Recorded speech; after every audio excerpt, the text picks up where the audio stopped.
Baik, Assalamualaikum warahmatullahi wabarakatuh. Waalaikumsalam warahmatullahi wabarakatuh. Apa kabar Bu Evi? Alhamdulillah sehat Pak.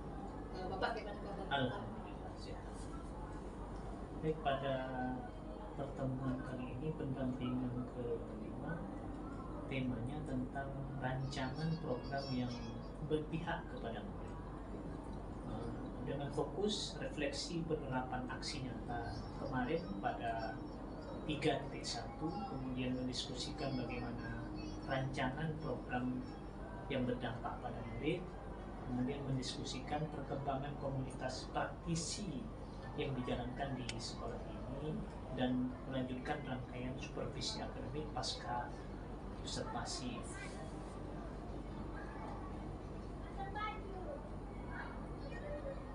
Ada beberapa pertanyaan yang perlu Ibu jawab terkait dengan supervisi akademik pasca observasi pada rekan sejawat. Apa saja proses yang sudah berjalan selama 1 bulan terakhir? Baik Pak, terima kasih. Alhamdulillah prosesnya sudah berjalan selama 1 bulan terakhir ini adalah saya telah mempelajari modul 3.2, 3.1 tentang pemimpin pembelajaran dan pengelolaan sumber daya, dan modul 3.3 tentang pengelolaan program yang berdampak positif pada murid Pak. Baik. Kemudian apa saja hal-hal yang dianggap sebagai capaian selama 1 bulan? Oke, menurut saya ya, yang saya anggap sebagai capaian saya selama 1 bulan ini adalah saya sudah memetakan aset-aset yang ada di lingkungan sekolah saya, serta saya menemukan beberapa hal menarik dan khusus, antara lain potensi sekolah saya ini memiliki sumber daya manusia yang besar, terus yaitu guru, tenaga kependidikan, dan siswanya. Terus sumber daya manusia ini dapat dimanfaatkan untuk meningkatkan kualitas pembelajaran Pak. Bagaimana dukungan dari ekosistem sekolah? Oke, tentunya dukungan dari ekosistem sekolah, saya mendapatkan dukungan penuh dari ekosistem sekolah, diantaranya pada saat saya memetakan sumber daya yang ada di sekolah itu, saya berkolaborasi dengan rekan sejawat saya, berdiskusi dengan kepala sekolah serta perwakilan murid, yaitu OSIS Pak. Baik, ya, ada kepala sekolah, ada teman sejawat, ada murid, ya.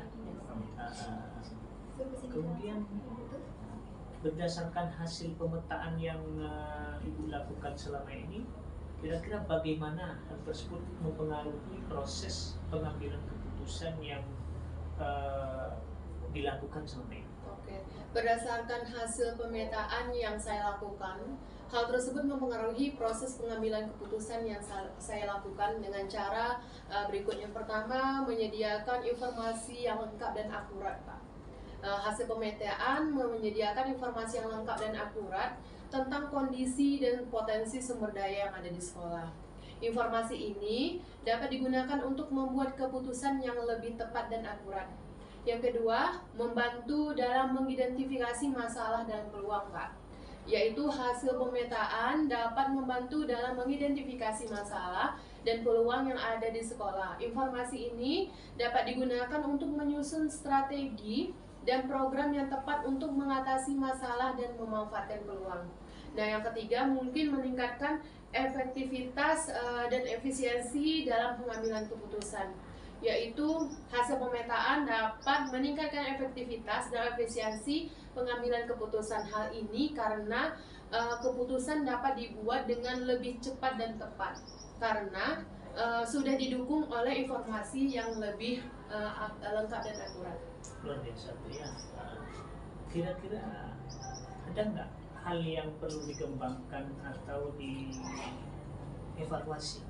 Mungkin menurut saya hal yang masih perlu saya kembangkan atau perlu dievaluasi pada pengambilan keputusan berdasarkan dilema etika adalah sebagai berikut. Yang pertama, meningkatkan kesadaran dan pemahaman tentang etika.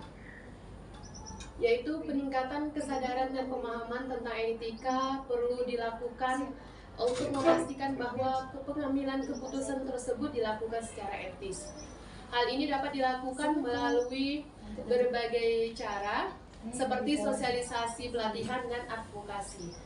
Yang kedua, peningkatan kemampuan dalam mengidentifikasi dan menganalisa dilema etika, yaitu kemampuan dalam mengidentifikasi dan menganalisa dilema etika perlu ditingkatkan untuk memastikan bahwa keputusan yang saya ambil merupakan keputusan yang etis.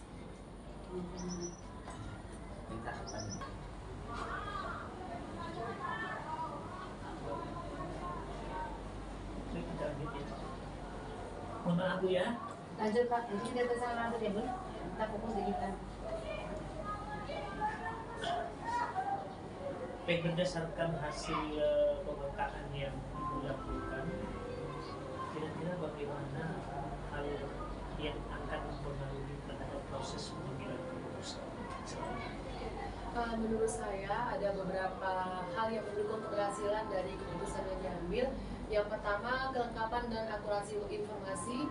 Yang kedua, pemahaman yang mendalam. Yang ketiga, pemikiran kritis dan kreatif. Yang keempat, mungkin komitmen dan tanggung jawab. Yang kelima, mungkin adalah evaluasi dan perbaikan. Gitu Pak. Kira-kira menurut Ibu desain itu masih ada yang perlu dikembangkan atau dievaluasi? Oh iya, mungkin yang perlu banyak dikembangkan mungkin ya Pak, mungkin peningkatan kesadaran mungkin Pak, kesadaran dalam pemahaman tentang etika. Terus yang kedua mungkin peningkatan kemampuan dalam mengidentifikasi dan menganalisa dilema etika. Yang ketiga mungkin peningkatan kemampuan dalam mencari solusi yang etis. Jadi fokus kepada bagaimana etika ya. Kalau menurut Ibu yang mendukung keberhasilan dari keputusan yang diambil itu apa?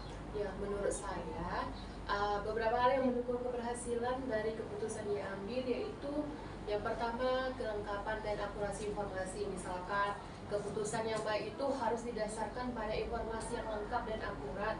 Informasi yang lengkap dan akurat dapat diperoleh melalui berbagai cara seperti penelitian, pengamatan, dan wawancara. Yang kedua mungkin pemahaman yang mendalam. Pembuatan keputusan itu Pak perlu memiliki pemahaman yang mendalam tentang masalah yang dihadapi. Pemahaman yang mendalam dapat diperoleh melalui analisa yang cermat terhadap informasi yang tersedia. Terus pemikiran yang kritis dan kreatif. Pembuat keputusan perlu menggunakan pemikiran kritis dan kreatif untuk menghasilkan solusi yang terbaik. Yang keempat mungkin komitmen dalam tanggung jawab ini. Untuk melaksanakan keputusan yang diambil harus ada komitmen dan tanggung jawab untuk memastikan bahwa keputusan yang kita ambil itu dapat berjalan efektif dan efisien. Itu Pak. Terima kasih ya. Mungkin ada pengalaman sebelum mengikuti pendidikan program ini Ya. di dilema etika itu mesti ada. Iya tentu Pak. Ada Pak pengalaman waktu pada saat ulangan Pak. Saya anak itu dia pada saat ulangan itu dia mencontek Pak. Jadi saya ada dua pilihan tuh. Yang pertama menghukum murid tersebut dengan cara memberinya 0 atau skor yang rendah, atau memberi kesempatan kepada murid tersebut untuk memperbaiki nilainya dengan cara mengulang ujiannya, tapi dengan soal yang berbeda. Jadi saya ada dua dilema tuh Pak. Saya hukumkah dia atau saya beri kesempatan kepada dia ujian ulangan ulang, tetapi dengan soal yang berbeda. Nah, terus saya kan agak bingung nih memilih dua pilihan yang mana. Jika saya memberi hukuman, maka saya akan melanggar kepercayaan diri murid tersebut ya Pak ya. Terus namun jika saya berikan kesempatan untuk mengulang ujian, maka saya akan memperlakukan murid itu secara tidak adil, jadi nggak adil bagi yang lain. Nah, kan jadi dilema saya nih Pak. Terus akhirnya saya memutuskan untuk memberi kesempatan kepada murid tersebut untuk mengulang ulangannya, ujiannya Pak.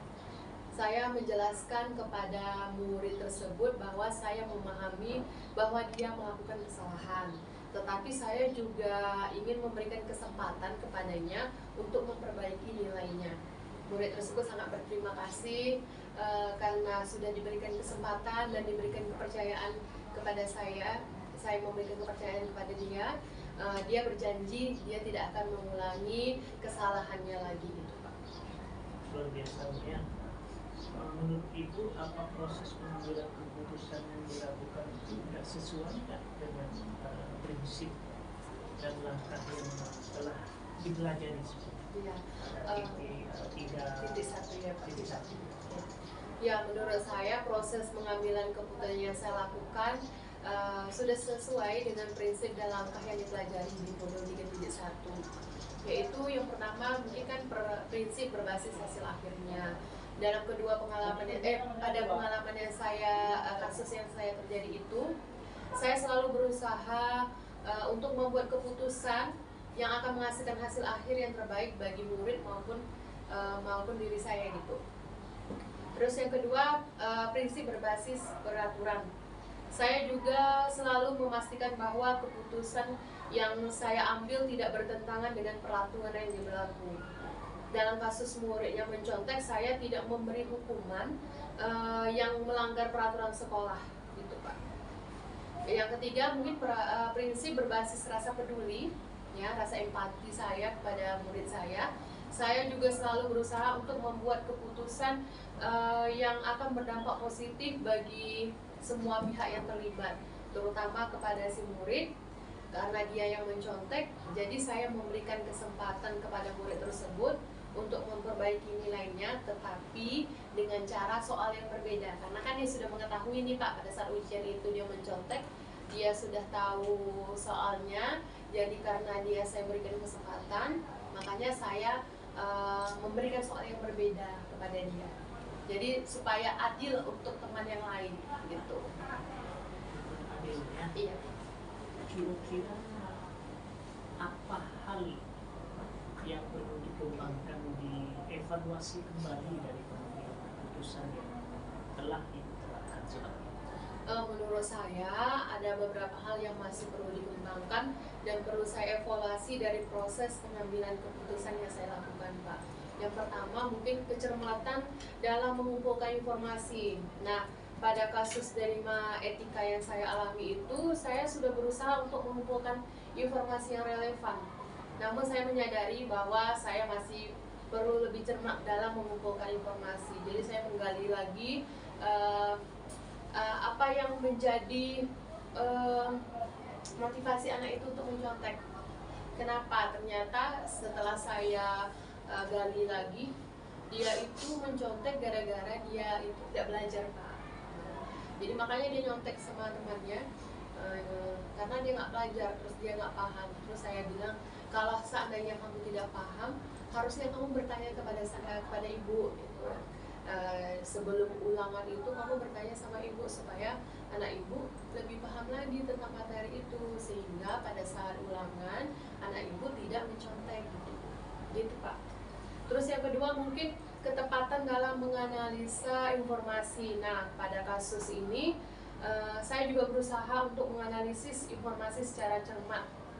Nah, terus yang ketiga tadi sudah saya jelaskan sebelumnya, keterbukaan dalam masukan dari orang lain. Jadi saya tidak semerta-merta langsung mengambil keputusan bahwa dia itu bisa ulangan-ulang dengan soal yang berbeda, tapi saya juga bertanya ke guru-guru yang lain, teman-teman saya, bagaimana sikap anak itu pada saat ulangan. Nah, ada beberapa orang guru memang mengatakan dia sebenarnya bisa, tapi mungkin karena dia tidak belajar, makanya dia tidak bisa, makanya dia nyontek itu.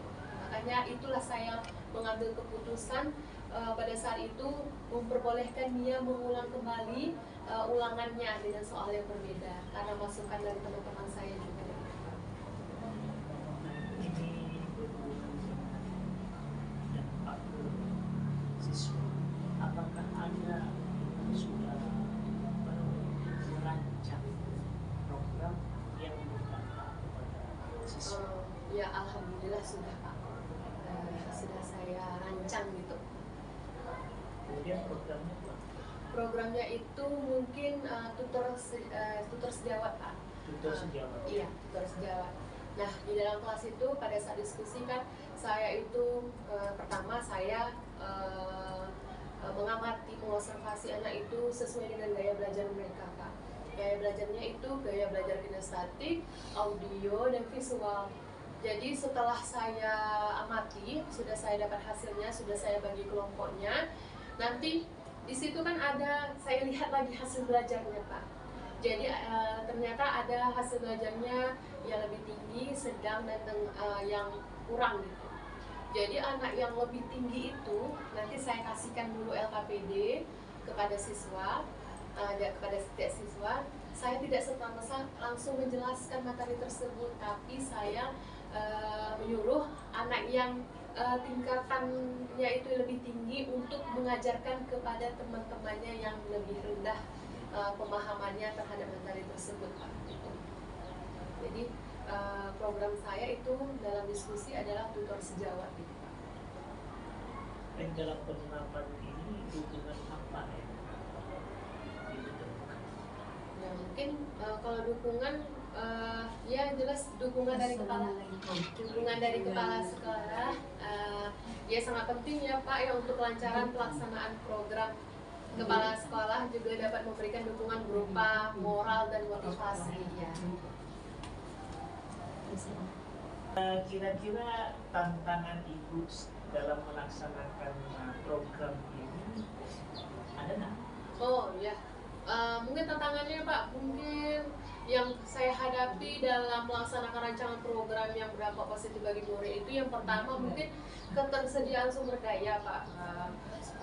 Dananya, waktu, tenaga merupakan faktor penting dalam pelaksanaan program. Terkadang saya mungkin merasa kesulitan untuk mendapatkan sumber daya memadai untuk melaksanakan program. Misalkan kayak tadi lah tutor sebaya itu saya juga sumber daya yang ada pada siswa itu juga agak susah juga saya mendapatkannya karena dalam satu kelas itu nggak banyak siswa yang memiliki tingkat kemampuan yang tinggi Pak.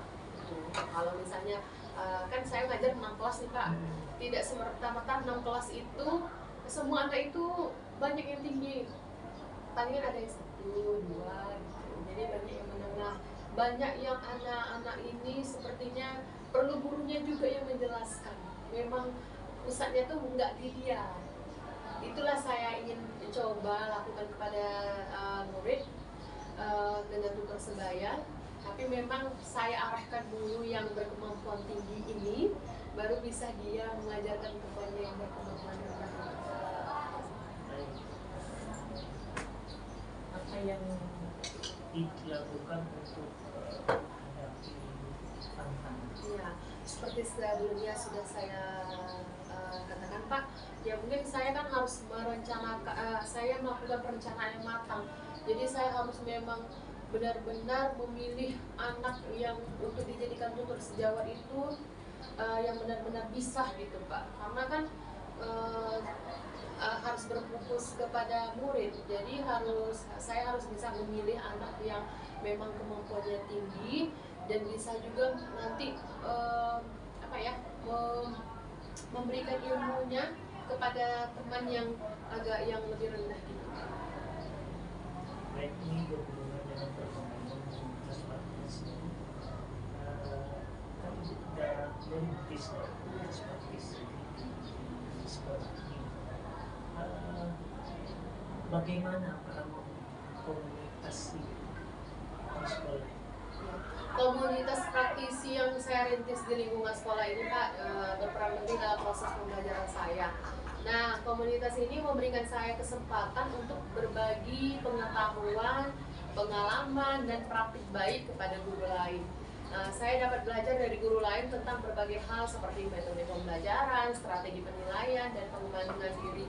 Nah, kalau yang saya merintis komunitas praktisi di sekolah ini yang mungkin berbagi praktik baik lah, contohnya seperti pembuatan aksi nyata di pelatihan mandiri Pak.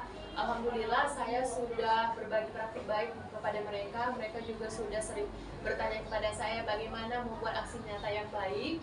bagaimana cara mengambil dokumentasi yang baik, terus umpan balik ke siswa ataupun gurunya. Jadi alhamdulillah dalam komunitas saya mungkin keterampilan itulah Pak membuat aksi nyata di pelatihan mandiri. Karena kan sekolah saya juga baru tahun pertama implementasi kurikulum merdeka. Jadi mereka memang sama sekali belum membuat aksi nyata yang ada di PMM itu Pak. Luar biasa ya. Kira-kira apa saja perubahan yang menyenangkan ketika komunitas praktisi ini dijalankan di sini? Mungkin saya memiliki teman sejawat yang dapat berbagi pengetahuan dan pengalaman. Walaupun saya berbagi juga, tetapi saya juga mendapatkan pengalaman dari mereka. Oh, apalagi saya ini baru pindah nih Pak dari sekolah. Jadi saya membandingkan nih sekolah saya, asal saya dengan sekolah saya penempatan ini memang jauh berbeda. Karena kan saya juga agak jauh ke kampung gitu ya Pak. Di sini kan agak lebih ke kotanya.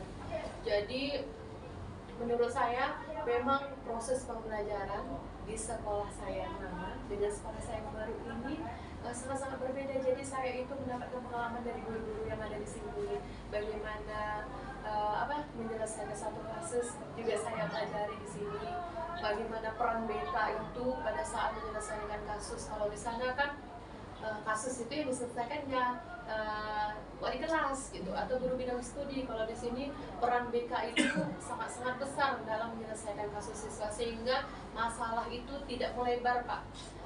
Setiap kasus kecil pun kalau di sini Pak supaya tidak melebar selalu diselesaikan, dicari akarnya sehingga anak itu tidak mengulang kembali kesalahan yang telah dibuat. Walaupun tidak dengan konsekuensi dengan hukuman, cuma mungkin memberikan motivasi, terus dipanggil dengan pendekatan seperti itu Pak. Nah terus lagi dukungan dari teman-teman yang ada di sini Pak, jadi saya termotivasi untuk berbagi praktik baik.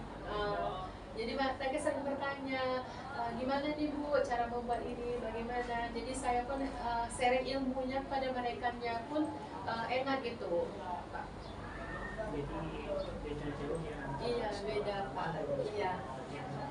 Mungkin karena di sini anak-anaknya beragam ya Pak. Kalau di sana kan masih lingkungan Sungai Apit aja, mungkin keragaman sukunya mungkin cuma satu. Kalau di sini kan beragam. Dimanapun anaknya beragam sukunya, terus pola pikirnya juga berbeda. Pola pikir anak yang di kota ini sama yang di tempat saya yang lama itu bisa sangat jauh-jauh berbeda gitu Pak. Rancangan ke depan Ibu setelah komunitas praktisi ini terbentuk di sekolah ini? Ya mungkin saya tetap mengembangkan program dan kegiatan yang berdampak positif bagi murid Pak. Yang kedua mungkin meningkatkan kompetensi guru itu mungkin saya akan sering mengadakan pelatihan kepada mereka, berbagi praktik baik tentunya kepada mereka. Terus lagi membangun jejaring dengan komunitas praktisi lain, misalkan mungkin kami saling berbagi praktik baik lah dengan sekolah lain gitu Pak.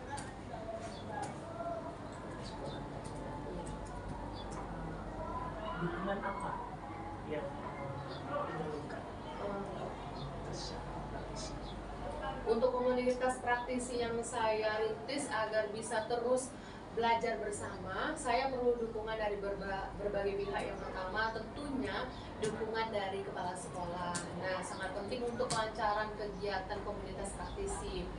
Nah, kepala sekolah mungkin bisa memberikan dukungan berupa sumber daya seperti dana, waktu, tenaga. Terus kepala sekolah juga memberikan dukungan berupa moral dan motivasi kepada guru-guru yang ada di sini.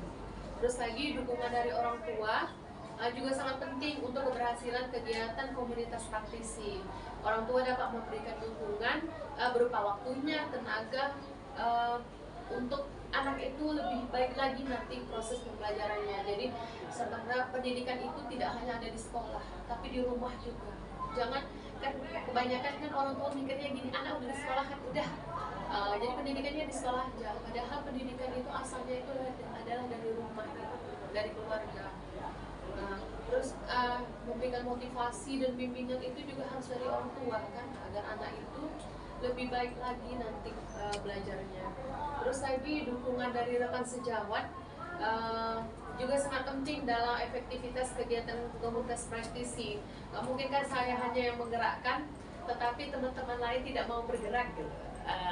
Jadi harus ada bantuan, harus ada kolaborasi dari rekan-rekan sejawat saya dalam melaksanakan kegiatan. Nah, mungkin ada satu lagi dukungan, yaitu dukungan dari pemerintah juga sangat penting ya Pak ya, untuk pengembangan komunitas praktisi. Pemerintah dapat memberikan dukungan mungkin berupa kebijakan, terus pendanaan atau pelatihan gitu Pak. Baik, terima kasih dia telah menjawab beberapa pertanyaan yang telah ada.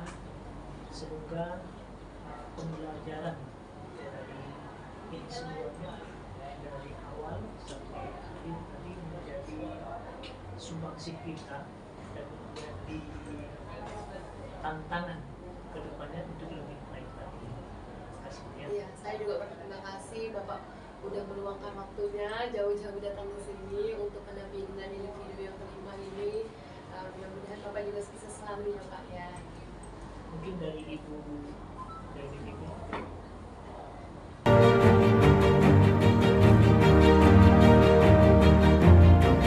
Karena kita sifatnya itu memantau, monitoring. Kalau kita duduk di APDP, karena kita sudah masuk ke dalam program Link Penggerak, tetap semangat intinya. Jangan sampai mundur. Layar tetap berkembang ke depan sambil memenuhi kompetensi diri kita untuk berhadapan sama murid. Jadi kita berhadapan sama murid itu bukan tangan kosong. Kita hadapi murid itu dengan di samping semangat, pasti kompetensi yang sudah kita beri kepada si BP, kepada Fasil, kepada pihak BGB juga menunjukkan bahwa kita itu memang mampu. Tidak ada kata tidak bisa. Orang bisa, kenapa tidak bisa? Seterusnya beban kerja yang selama ini yang diberi adalah itu sebuah kinerja kita lah. Kita anggap itu ada sebuah kekuatan kita untuk memenuhi kekurangan kita. Jangan malu-malu makan kita. Tugas-tugas itu adalah memang seharusnya aku seperti itu. Untung aku diberi itu. Kalau kita diberi itu mungkin banyak kekuranganku. Setelah kita diberi tugas itu, menambah ilmu, kompetensi diri, menambah semangat. Mudah-mudahan tidak ada halangan, Bu. Pasti dengan halangan itulah kita semakin kuat. Dengan halangan itu kita menjadi pribadi yang tangguh. Nah, mudah-mudahan atas apa yang Ibu sudah kerjakan selama ini, sudah masuk di sini, itu tetap menjadi amal ibadah juga kepada diri kita, kepada kita sebagai ibu rumah tangga, sebagai tugas mengabdi. Apa kalau namanya perempuan, Bu, kalau udah ibu rumah tangga yang utama dan kerja ada tambahan, itu suatu anugerah yang besar-besar. Jadi hidup kita bermarwah. Jadi kalau BGP istilah penguatan agar ibu lebih jadi sampai lebih mandiri, lebih disiplin, lebih kuat, bahwa atas tangan-tangan itulah anak-anak yang bermartabat. Di tangan kita lah anak-anak menjadi tujuan tangguh. Jadi istilahnya perubahan itu juga perubahan fisik, psikis yang malah selesai kita. Karena intinya memang Indonesia seperti itu. Nah, tinggal yuk Ki Hajar Dewantara kembali gitu. Gak usah ribet-ribet keluar negeri gitu lah. Yuk kita kembali ke roh kita lah gitu. Ke Ki Hajar Dewantara mudah-mudahan. Jadi dari BGP itu sebagai penguatan. Karena selama ini memang Ibu sudah tidak menambahi dikit. Membubur dikit. Jadi sebenarnya Pak PB kita tuh enak. Tinggal halo, yuk kita kesini jalurnya gitu. Yang kita laksanakan dulu Ibu asesmen kan, sekarang asesmen supaya lebih mensi sama anak kita. Kita kan kan sekarang kan intinya Bu, anak sekolah datang senyum itu udah satu poin besar. Terus anak sekolah kita datang tidak lompat pagar, itu sudah beberapa besar. Anak kan jujur udah gagal. kantin jujur yang guru pemerintah mengajar itu udah gagal total itu. Nah, kayak mana sekarang anak kita nggak lepas pagar, nggak perlu pun pakai pagar, anak kita nggak keluar dari pintu gitu. Itu aja udah alhamdulillah. Kalau Kayak di sini juga nah, mau lari ke pagar tuh nggak mau kayak di sini. Jadi baru tembok serta langit pun kalau anak curang. Iya bisa. Nah, kasarnya seperti itu. Jadi itu sekarang sebenarnya itu dulu Bu. Itu dulu ditaruh Pak. Karena pemerintah itu kan udah mengobrolkan moral kita di luar. Nah, jadi ya memang S3 S5 gitu. Itu perlu banget. Tapi yang paling utama belum tentu. Jadi itu aja berubah di SMA ini Bu. Dan kita udah lihat itu orang anak-anak udah seperti itu, udah kegiatan di luar, sudah variatif. Dia senyum itu udah berhasil Bu. Kalau masalah daleman tuh gampang Bu, belajar itu kalau udah happy. Dulu kan ada takut tuh, aku takut bahasa Inggris, aku bosan, aku takut gurunya juga, aku takut matematika, kenapa ribet, karena gurunya juga gurunya suka cubit-cubit, suka pukul buku, aku tuh mau benci, aku tuh nggak suka, gitu. Jadi sekarang Bu, nggak ada mata pelajaran yang tidak menyenangkan. Jadi itu aja yang kita harus dimulai dari gurunya. Ya itu dia. Jadi apa matematika happy gitu. Matematika harus ada PR3 gitu. Matematika dulu seperti itu. Ini kita gitu intinya ya Bu. Jadi dari BGP itu intinya kita rubahlah pemikiran si guru. Itu setelah para belajar rubah, insya Allah itu program itu masuk ke sana. Karena apa Bu? Di latar belakang sekolah Ibu ini saya sudah tak banyak menolong sekolahnya hijau, terus tertata, subhanallah buka sepatu, Disiplinnya sangat tinggi. Iya, itu Bu, itu ternyata sini udah plus. Intinya nawa itu mau plus gak plus tapi kita mau plus sendiri. Karena apa? Karena kerja kita tuh dulu itu nawa itu Pak. Iya, aku nggak nyaman, aku dulu itu kenapa nggak nyaman? Nah, sekolahnya jelek, sekolah gini. Apalagi Bu, dan saya melihat aja udah tertata. Tapi kalau menurut nyaman mau tertata seperti istana pun tergerak. Jadi mudah-mudahan Ibu nawa itu dulu, sejukkan hati kita dulu. Kita nggak usah nunjuk orang dulu lah Bu. Kalau sekolahnya jutek, nggak nyaman, gurunya bilang, nggak usah itu dulu. Posisi kita diri aja dulu, kita posisikan menyenangkan sama orang semuanya udah itu aja Bu dari BGP. Karena dari BGP kita jadi kita rendahkan hati dulu. Kita rendahkan hati, kita belajar, kita berubah yang baik. Insya Allah dari tangan kita inilah lahirlah anak-anak yang baik. Karena di depan itu ladang amal Bu. Ibu tuh anak-anak tuh ladang amal.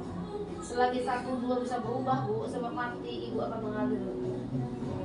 Dan 1, bayangkan guru kuliah setiap tahun, itu makan apa saya? Kata orang dulu, matematika menyebalkan, tetapi setelah Ibu berubah, di matematika kok jadi senang, kok jadi gini, ya Allah Bu, itu setiap hari mengalir loh Bu, nggak usah Ibu bikinkan tukin dulu lah. Tukin itu akan laju, tukin itu akan mengikuti kita. Jangan Ibu bikin tukin nggak usah lah, aku itu nanti akan datang gitu. Karena rezeki itu bukan dari duit aja. Ibu dapat anak-anak bagus, suami, Allah subhanallah, suami nggak selingkuh, anak-anak yang soleh-solehah. Nah, uang itu apa? Karena ikut aja dia. Oh kita perlu ini, oh ada, perlu ini, oh ada gitu. Jadi dari BGB ada pemerintahan juga kita bisa. Kita terbaik, lakukan oleh kita dulu. Oleh kita sambil mengambil ilmu dari sekeliling kita. Mudah-mudahan dari kita, dari ilmu negatif banyak Bu, gak usah dikaji. Nah, jadi itu mudah-mudahan Bu sukses. Mungkin itu aja dari BGP. Nah, mudah-mudahan nanti ke sana. Nah, tadi saya belajaran. Nah, terus itulah kayak media kemampuan pembelajaran sosial emosional. Itu tadi intinya kan, itu tadi kan medianya lebih tertarik. Nah, jadi ditambah nanti udah sempurna ya kompetensi dirinya terkait media pelajaran dan kompetensi konten-konten ilmu bidang studinya. Atau kan itu intinya tuh. Jadi media pembelajaran dan konten-konten dari bidang studinya lebih dalam dia, matematikanya lebih ini gitu.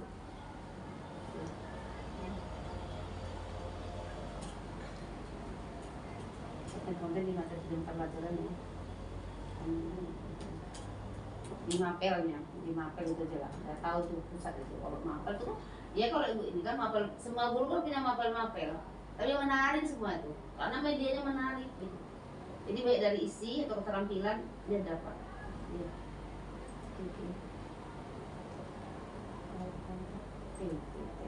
Nah, berikutnya lagi perubahan diri, pembelajaran CKP kembangkan terpusat pada murid. Ini ada ya kan Bu? Iya. Pembelajaran ini apa namanya? Ibu sekarang udah hijrah kan? Ibu sekarang udah paradigma baru kan? Kalau masih udah CKP masih itu banyak malu lagi itu kan nilai ibu satu ini. Pembelajaran apa berdiferensiasi. Harus seperti itu. Pelibatan murid dalam pembelajaran terlibat nggak itu? Terlibat. Penuh dong. Iya, pembelajaran berdiferensiasi itu kan Justru juga itu. melibatkan murid. Malah penuh ke mereka. Bahkan saya sepakat dengan mereka. Karena kesepakatan itulah kita ada kelompok. Jadi sekarang pembelajaran bervariasi, nggak mau kayak ini aja. Bisa ada satu di sini, ada di teras itu. Karena kan kelompok, dan senangnya kan di situ. Karena nanti kan ilmunya kan beda. Mungkin ini di bab ini, sementara dia belajar bener. Ini masih di bab 1, di sana udah bab 2 gitu. Nggak mungkin dong satu kelas semuanya, karena diferensi sendiri nilai bisa 4 di sini. Tapi kalau enggak ya satu aja. Tapi memang betul kan Bu? Iya Bu. Jadi saya contohnya di mana? Pokoknya saya iyakan ini, pokoknya saya kepikir. Kan dia mereka tuh saya kelompokkan sesuai gaya belajar. Sip. Gaya belajar kinestetik, audio, dan visual. Nah, di sini ada Bu, saya pernah nggak tahu nih. Iya. Jelaskan praktek pembelajaran terdiferensiasi yang sudah dilakukan oleh saya tadi. Bagus banget itu.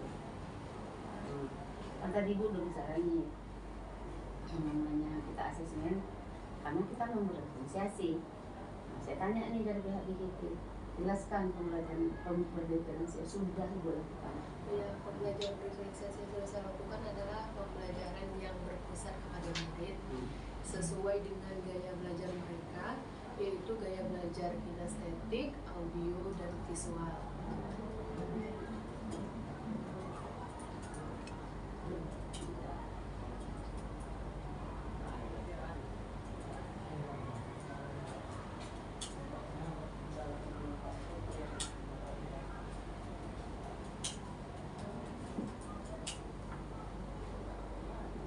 Ini pembelajaran terdiferensiasi yang sudah dilakukan oleh CBP itu Adalah pembelajaran yang berpusat kepada murid. adalah pembelajaran sebenarnya siswa Yang disesuaikan dengan gaya belajar mereka, yaitu siswa terus itu aja iya, yang boleh yang disesuaikan yang disesuaikan itu dengan lebih gaya banyak belajar, yang disesuaikan dengan gaya belajar mereka, yang dengan gaya belajar dan kebutuhan betul gaya belajar dan kebutuhan siswa, yaitu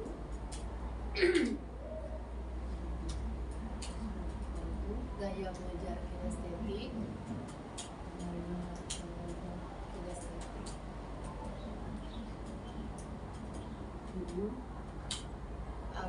audio, dan visual.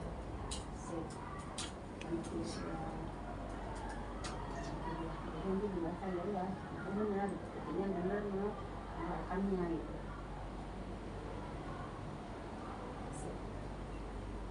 Pembelajaran dari pandangan pertimbangan sosial emosional, makanya jelaskan praktek sosial emosional dalam pembelajaran CGP. Nah, kan ini tadi kan ada sebelah sekarang ini khusus ini pembelajaran sosial emosional dalam pembelajaran yang telah dilakukan apa itu gitu. Saya menggunakan CGP menggunakan teknik stop. CGP menggunakan Teknik stop. Stop itu STOP itu, stop Ya, itu stop, ya, itu. stop. Oh, menggunakan teknik stop. Teknik stop STOP Dalam ya. pembelajaran, Yaitu berhenti sejenak Oh, berhenti sejenak. Berhenti sejenak dalam proses Dalam KBM, dalam KBM saya, ya kan kegiatan agar anak-anak itu rileks dalam belajar. Agar siswa lebih rileks, agar siswa lebih rileks dan tidak bosan dalam belajar. Dan tidak bosan ya dalam belajar.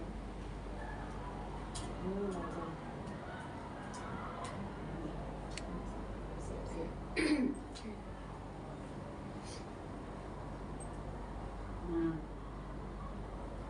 di sini ada lagi tentang KBM.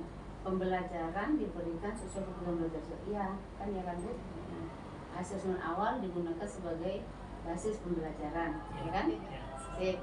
Metode pembelajaran dilakukan secara variasi, ya dong, harus seperti itu. Asesmen formatif dilakukan untuk memastikan efektivitas proses pembelajaran. Ya, formatif itu kan bukan sumatif. Jadi kalau asesmen formatif dilakukan untuk memastikan ya kan Bu? Asesmen sumatif baru rapor nanti. Asesmen sumatif dilakukan untuk memastikan ya. Biaya positif lakukan dalam budaya positif. Budaya positif Ini pertanyaan, jelaskan budaya positif yang sudah Ibu lakukan. Nah, contohnya apa itu? Salah satu budaya positifnya adalah budaya positif dilakukan, yaitu CGP yang dilakukan. CGP membuat membuat keyakinan kelas. CGP membuat keyakinan kelas bersama murid sebelum proses pembelajaran. Sebelum KBM ya. KBM dimulai. Ibu lakukan tidak sayang ya? Nah sekarang saya di orang BGP ini ingin tahu tentang rekan sejawat. Rekan sejawat merespon secara positif ajakan untuk menerapkannya ya? Iya.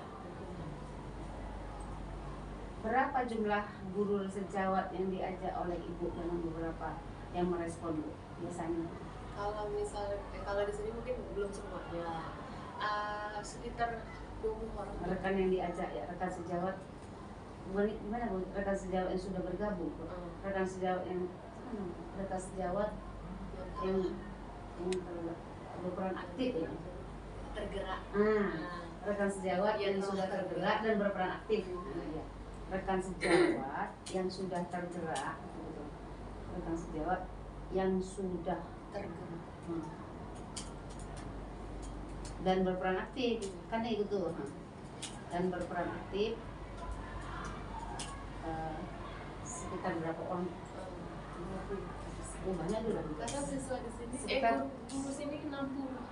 60, 20 orang dari 60 orang. Jadi rekan sejawat yang sudah tergerak berperan aktif sekitar 20 orang yang 20 orang dari 60 orang guru. Oh, itu masih banyak berarti tugas Ibu tuh. Dari 60 orang guru. Karena itu Gak apa-apa, kan nanti kan Ibu kan istilahnya kan udah ada itu udah apalah. Enggak, soalnya ini dengan saya misalnya membantu yang satu ini, nanti yang ini membantu yang lain. Iya, oh iya. Gitu. Berantai. Jadi dia kayak matematika tadi gerakan. Jadi di sini udah oke nih. Rekan yang sudah tergerak dan berperan aktif sekitar 20 orang ditentukan pertanyaan kan sudah berjalan. Jelaskan bagaimana teman sejawat mempraktekkan pembelajaran kepada murid. Kan ini udah dari Ibu nih, dari Ibu lihat sama murid. Oh, Ibu itu kok pembelajaran ada di luar. Kan itu pernah itu kok bervariatif, oh pakai kelompok, kok gitu. Nah, jadi di sini tanya, jelaskan bagaimana teman sejawat mempraktekkan pembelajaran rekan sejawat saya. Rekan sejawat mempraktekkan sesuai dengan gaya belajar. Mempraktekkan KBM sesuai dengan gaya belajar dan kebutuhan murid. sesuai dengan gaya belajar dan kebutuhan murid.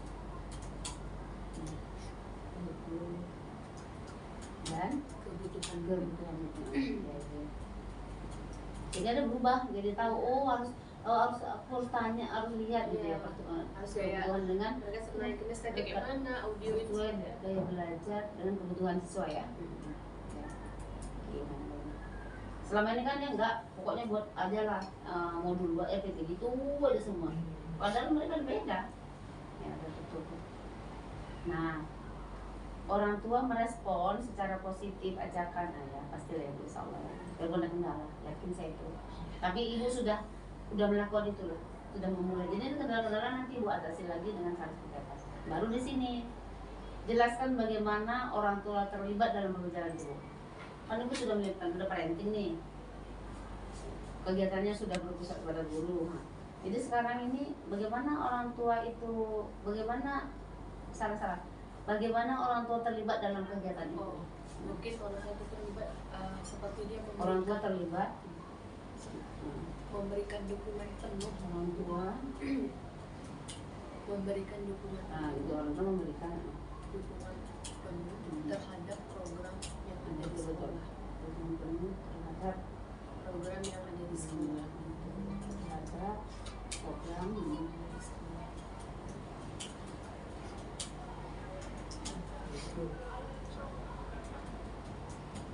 Program yang ada di sekolah ya. Berarti kan dia kan tanggap juga ya Bu ya. Nah, murid merespon secara positif terhadap pembelajarannya dengan CGP ya. Ya. Jelaskan bagaimana murid terlibat dalam proses CGP Bu. Bagaimana apa buktinya? Mereka buktinya siswa terlibat langsung. Ya. Siswa terlibat dan berperan aktif dalam diskusi. Siswa terlibat aktif, berperan aktif. Siswa berperan aktif dan terlibat dalamnya. Kan dia berperan, kan melibatkan diri. Dan siswa berperan aktif dan berperan penuh dia. Dan berperan penuh pada saat kegiatan, baik itu diskusi, pada saat kegiatan project juga, pada saat kegiatan baru kegiatan project, apalagi project pembuatan project P5, ada lagi Bu project P5.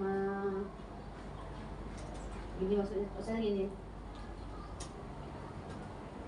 P5 itu dalam kegiatan yang ada di sekolah. P5 itu dalam KBM itu loh. Contohnya mengeksplor sedang apa namanya, penelitian apa namanya itu kalau di sekolah kan ada dalam P5 dalam praktikum itu loh maksudnya, dalam praktikum apalagi dan kegiatan yang ada di sekolah. Iya. Dan kegiatan lain yang ada di sekolah ya, dan kegiatan lain yang ada di sekolah. Kemudian anak itu tuh aktif Bu, kegiatan apapun dia terjun. Kegiatan ini dia tampil, jaga kebersihan, kayak gitu. Jadi apa yang ada di sekolah memang dia terlibat aktif. Jelaskan perubahan murid Bu, kan setelah Ibu melakukan itu anak-anak kan jadi berubah gitu, merubah pola dan cara bagaimana dia merefleksi itu di perilaku. Mereka kan itu nggak mengajar teori, tapi anak-anak sampah semua gitu. Tapi ketika Ibu melakukan itu, anak terlibat aktif, berperan dan realitanya kita lihat. Ini ditanya sama si penggerak ini sama kita. Jelaskan perubahan perilaku murid setelah mengikuti itu. Mungkin perubahan siswa. Perubahan pada siswa. Terlihat lebih siswa pada itulah contohnya pada buang sampah. Ada juga kan buang sampah Ibu kasih nih kode karakter lah. Perubahan karakter. Jadi di sini perubahan siswa terlihat pada karakter ya. Karakter. Terlihat pada karakter dan hasil belajar siswa. Dan hasil belajar siswa. hasil belajar siswa. Dari sebenarnya datang yang bagus dulu. Perubahan siswa terlihat pada karakter dan hasil belajar siswa dari perilaku keseharian banyak. Kan kita melihat kan dari perilakunya. Dulu yang suka nyolot-nyolot, sekarang lunak. Itu kan dari mana? Kalau karakter anaknya memang Bagus. Jadi itu jadi perubahan siswa pada karakter dan saudara siswa. Sudah ada budaya kita aja. Perubahan siswa terlihat pada karakter dan hasil belajar sesuai dengan visi kita lah, sesuai dengan visi sekolah, ya kan? Kan ada tuh visi sekolah. Visi guru penggerak saya juga ada. Nah itu aja Bu, masukkan itu perubahan siswa terlihat pada karakter dan hasil belajar siswa sesuai apa? Sesuai dengan profil pelajar Pancasila. Nah, kan udah tadi atas. Belum yang di atas belum ada. Itu Siswa berperan P5 ini saya. Kalau ini dimensi profil pelajar C dari sesuai dengan dimensi profil pelajar profil ya profil.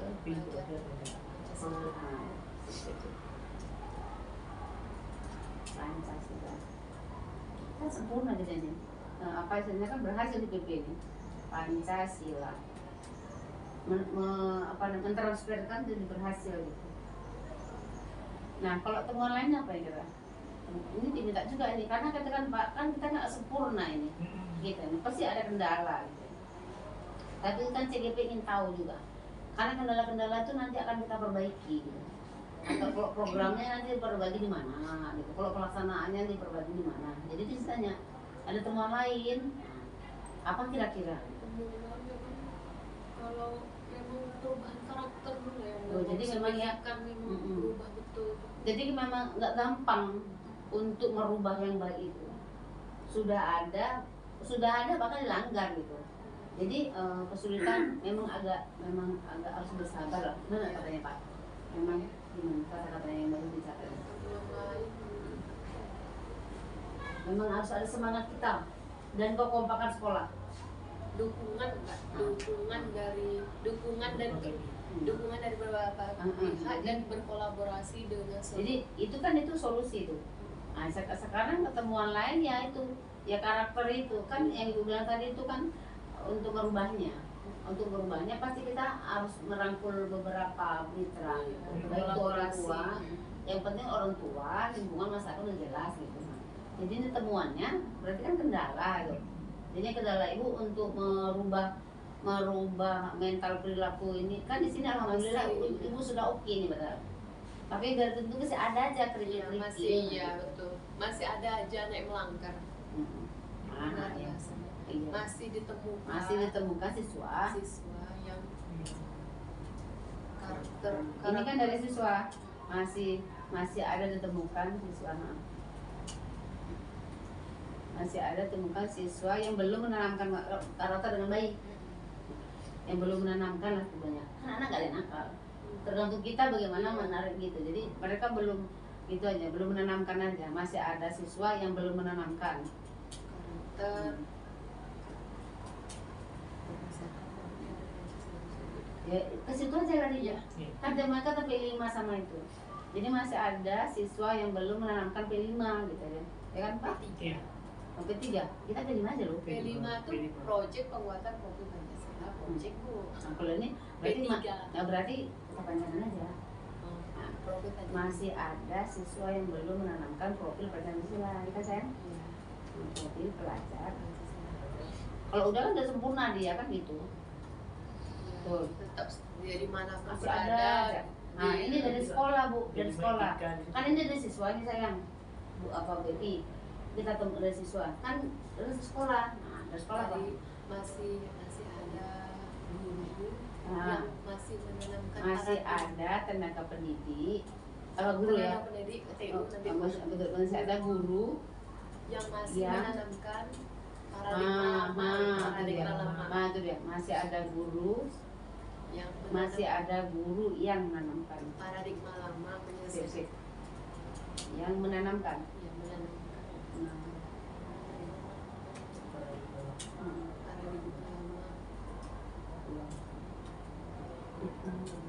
saja. Nah, dari sekolah kan ada juga tuh kepala sekolah atau apa kan tak tanggap, tak respon, menyulitkan. Mana dulu dia sekolah? Ya udah berarti nggak ada ya. Berarti intinya 2 jam. Udah oke nih Bu. Saatnya udah langsung dibaca nih sama papa ini. Ya kan jaringan Kak langsung. Sip.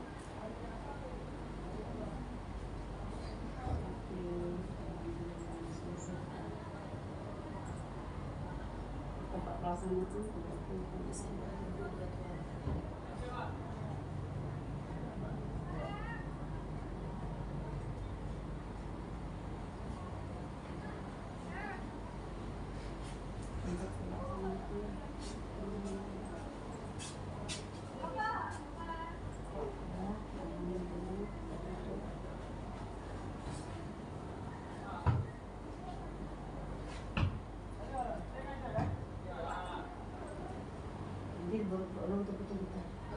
betul-betul di pelang sama barang-barang saya. Apa tadi udah Bu yang biasa? Biasanya udah.